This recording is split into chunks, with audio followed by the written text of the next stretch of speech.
Welcome back to my channel అండి. ఈరోజు మనం ఒక కొత్త రెసిపీని ట్రై చేయబోతున్నాము. ఇది ఒక పచ్చడి అనమాట.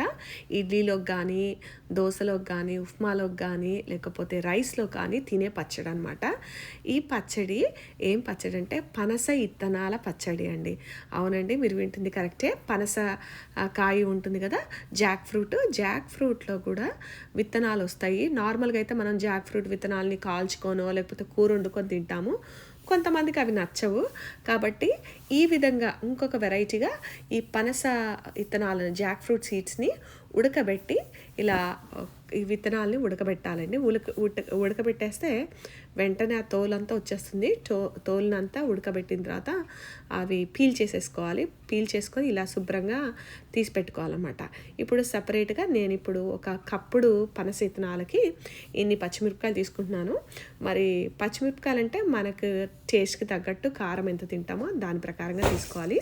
జీలకర్ర, మళ్ళీ కాస్త దీనికి ప్రత్యేకంగా కావాల్సింది ఏంటంటే పచ్చి కొబ్బరి తురుము. నేను ఒక 1/4 కప్పు పచ్చి కొబ్బరి తీసుకుంటున్నాను.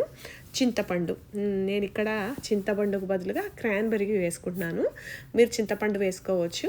సో ఇవన్నిటిని ఉప్పు తగినంత వేసి బ్లెండ్ చేయండి. సింపుల్ అండి, వెరీ సింపుల్. బ్లెండ్ చేసి చివరికి తాలింపు అనమాట. తాలింపు మీకు కావలసినన్ని కరివేపాకు, ఆవాలు, జీలకర్ర వేసేసి చక్కగా తాలింపు వేసుకొని పెట్టుకోండి.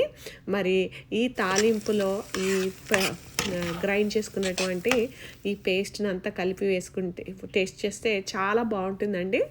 మరి ఇలా వెరైటీగా ఎప్పుడైతే ఈ పనసపండు పెద్ద కాయలు కొనేసి విత్తనాలు వేస్ట్ అయిపోతున్నాయి అనుకుంటున్నారో, ఇలా పచ్చడి చేసినట్టయితే అందరూ తింటారండి ఇంట్లో. మీకు కానీ నచ్చినట్టయితే ఖచ్చితంగా ట్రై చేయండి, చాలా బాగుంటుంది.